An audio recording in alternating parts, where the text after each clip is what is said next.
In today's video, I'm going to teach you how to export ClickUp to Excel. Exporting your ClickUp data to Excel is a powerful way to go beyond standard views. Once your tasks are in a spreadsheet, you can build custom reports, use advanced formulas, and create pivot tables for deep dive audits on time tracking and resource allocation.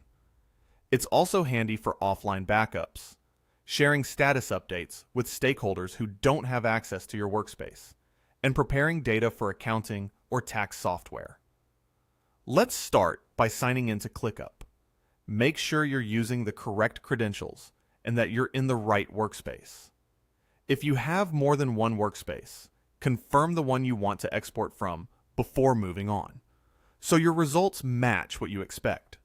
If you want to export specific tasks and fields from a particular part of your account, use the View Level Export. Open the exact list, board, or table view you want.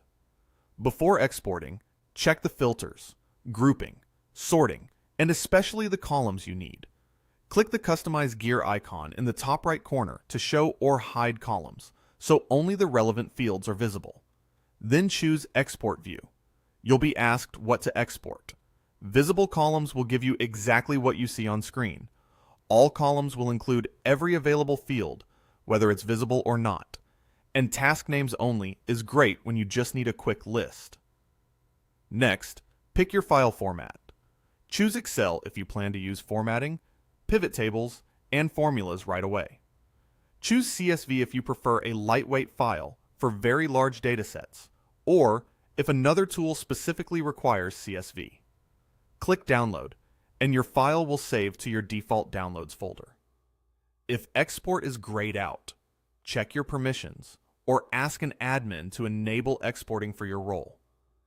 If you need a complete backup of tasks across your workspace, use the workspace level export. Click your workspace avatar in the top left corner, go to Settings, then Import/Export, and select Start Exporting for tasks. Larger workspaces can take a few minutes, so be patient. When it's ready, download the file and store it in a secure, well-labeled location. A quick tip: add a date to the file name so you can track versions over time. That's it. Whether you're exporting a focused view or your entire workspace, a clean setup before you click. Download saves tons of time later when building reports. If you found any value in today's video, hitting that like button is a small gesture that makes a huge difference in helping others find our content. We're always looking to grow, so drop a note in the comments with what helped or how we can improve. We read every single one.